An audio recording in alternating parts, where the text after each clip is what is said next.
Hello, ഇന്ന് നമുക്കൊരു അടിപൊളി ചില്ലി ചിക്കൻ സിമ്പിളായിട്ട് ഉണ്ടാക്കിയാലോ. ആദ്യം കുറച്ച് സോസ് ഒഴിക്കണം. അതിന് സോയാ സോസ് വേണം, അതേപോലെ ടൊമാറ്റോ സോസ് വേണം, ആവശ്യത്തിന് മഞ്ഞൾപ്പൊടി തെറ്റിപ്പോയതാണ്, മഞ്ഞൾപ്പൊടിയാണ് കേട്ടോ. അതുപോലെ കാശ്മീരി ചില്ലി പൗഡറും അതുപോലെ എരിവുള്ള ചില്ലി പൗഡറും കുറച്ചിട്ട് കൊടുക്കുക.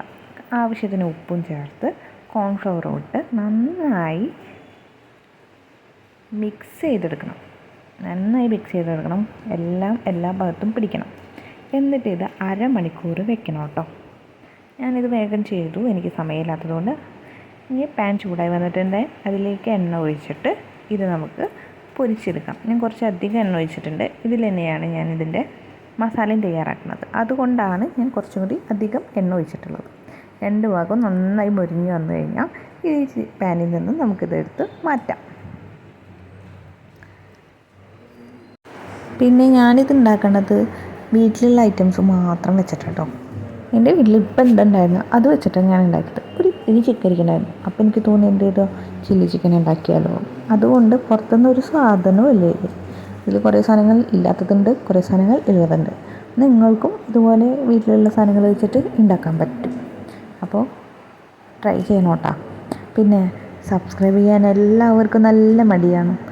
നിങ്ങൾക്ക് ഇപ്പോൾ എൻ്റെ കാര്യമൊന്നുമല്ല, എല്ലാവരും നിങ്ങൾക്ക് ഒരു ഇഷ്ടപ്പെട്ടൊരു ചാനലാണ്. നിങ്ങൾക്കത് എങ്ങനെയെങ്കിലും ഒരു ഇത്തിരി ഭയങ്കര ഇഷ്ടപ്പെട്ട് കഴിഞ്ഞാൽ ഒന്ന് സബ്സ്ക്രൈബ് ചെയ്ത് കൊടുക്കുക.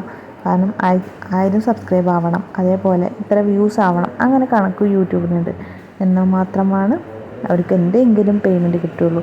അതിനു വേണ്ടി അധ്വാനിക്കുന്ന കുറേ പേരുണ്ട്. കുറേ ആൾക്കാർക്ക് നിങ്ങൾ വെറുതെ കൊടുക്കുന്നില്ലേ, ആ സബ്സ്ക്രൈബ് പാവപ്പെട്ടവർക്ക് കൊടുക്കുക.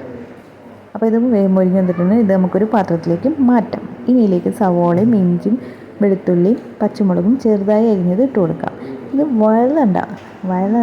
വഴറ്റണ്ട അധികം, കുറച്ചിതായാൽ മതി. ഇനി ഇതിലേക്ക് സോയാ സോസും അതുപോലെ ടൊമാറ്റോ സോസും ഒഴിച്ച് കൊടുക്കുക. ഇതൊന്നും അധികം നല്ല ചൂടാവണം, പക്ഷേ ഓവർ കുക്കാവണ്ട. ഇതെല്ലാം കൂടി മിക്സ് ചെയ്യുക. കുറച്ച് കാശ്മീരി ചില്ലി പൗഡറും കൂടി ഞാൻ ഇട്ട് കൊടുക്കുന്നുണ്ട്. പിന്നെ കുരുമുളക് പൊടി ഇട്ട് കൊടുക്കുന്നുണ്ട്. എരിവിന് ആവശ്യത്തിനുള്ള കുരുമുളകും പൊടി ഇട്ട് കൊടുക്കുക.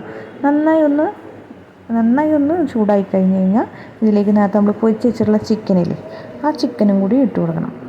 ഈ ചിക്കന് വേവാനുള്ള ഒരു വെള്ളം ഒഴിച്ച് കൊടുക്കുക. കാരണം നേരത്തെ ചിലപ്പോൾ കോൺഫ്ലവറൊക്കെ വെച്ചിട്ടുള്ളതുകൊണ്ട് പെട്ടെന്ന് ഇങ്ങനെ അധികം വെളിച്ചെണ്ണയിലല്ലല്ലോ നമ്മൾ പൊരിക്കുന്നത്, കുറച്ച് വെളിച്ചെണ്ണയിലല്ലേ. അപ്പോൾ പൊരിച്ച് കിട്ടാൻ കുറച്ച് ടൈം എടുക്കും. അതുകൊണ്ടാണ് കുറച്ച് വെള്ളം ഒഴിച്ചിട്ട് വേവിക്കാൻ പറഞ്ഞത്. അതിൻ്റെ വെള്ളം ഒക്കെ വറ്റിക്കണമെങ്കിൽ വറ്റിക്കുക നിങ്ങൾക്ക്. അല്ല, ചാറ് വേണമെങ്കിൽ കുറച്ച് കോൺഫ്ലവറും കൂടി കലക്കി ഒഴിക്കുക.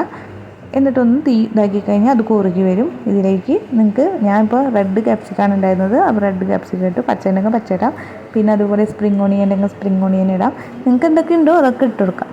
അപ്പോൾ ചില്ലി ചിക്കൻ റെഡി ആയിട്ടുണ്ട്. അപ്പോൾ എല്ലാവരും ട്രൈ ചെയ്ത് നോക്കണം, ഇഷ്ടപ്പെടും. സിമ്പിളാണ്, എല്ലാവർക്കും ചെയ്യാൻ പറ്റുന്ന. കോൺഫ്ലവർ ചിലപ്പോൾ എല്ലാവരും വീട്ടിലുണ്ടായിരിക്കില്ല, ക്യാപ്സിക്കം ഉണ്ടായിരിക്കില്ല, ബാക്കി എല്ലാ സാധനങ്ങളും ഉണ്ടായിരിക്കും. അപ്പോൾ ഇത് രണ്ടും വാങ്ങിച്ചാൽ മതിയാവും. അപ്പോൾ സിമ്പിളായിട്ട് വേഗം ചെയ്യാൻ പറ്റുന്ന ഒരു ചില്ലി ചിക്കനാണ്. ഇഷ്ടപ്പെട്ട് കഴിഞ്ഞാൽ ലൈക്ക് ചെയ്യുക, സബ്സ്ക്രൈബ് ചെയ്യുക, കമൻറ്റ് ചെയ്യുക. അപ്പോൾ അടുത്ത വീഡിയോയിൽ കാണാം. ടാറ്റാ.